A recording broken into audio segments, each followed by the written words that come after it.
அப்பா பிறந்த நாள் வாழ்த்துக்கள். ரொம்ப நன்றிமா, ரொம்ப மகிழ்ச்சி. நான் உங்களுக்கு ஒரு கிஃப்ட் வச்சிருக்கேனே.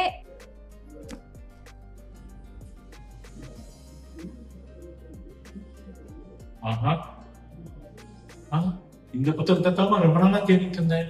எங்கம்மா கிடைச்சது? நான் சென்னை போயிருந்தேன்லப்பா, அங்க உள்ள புத்தக திருவிழால தான் வாங்கிட்டு வந்தேன். இது போல புத்தக திருவிழா பெங்களூர்லயும் நடந்தா எப்படி இருக்கும்மா? ஏன் நடக்கல? நம்ம பெங்களூர்லயும் 4வது தடவையா தமிழ் புத்தக திருவிழா நடக்குது. டிசம்பர் 5ல இருந்து 14ஆம் தேதி வரைக்கும் 4வது புத்தக திருவிழா நடக்குது நம்ம பெங்களூர்ல. நிறைய நிகழ்ச்சிகள் நடக்குதுப்பா. வில்லுப்பாட்டு இருக்கு, சிலம்பாட்டம், பறை இசை, அது மட்டும் இல்ல நாடகம், நடனம், பட்டிமன்றம், கவியரங்கம், இப்படி நிறைய நிகழ்ச்சிகள் நடக்குது. அது மட்டும் இல்லாம நிறைய விஞ்ஞானிகள் கலந்துக்கிறாங்க. இஸ்ரோல இருந்து Narayanan sir, Mylswamy Annadurai sir, Delhi Babu sir, அவங்களோட சேர்ந்து நம்ம ஐஏஎஸ் ஆபீசர் ராம் பிரசாத் மனோகர் கூட கலந்துக்கிறாரு. பெங்களூர்ல நடக்கிற புத்தக திருவிழாவை இந்த முறை கண்டிப்பா மிஸ்ஸே பண்ண மாட்டோம்.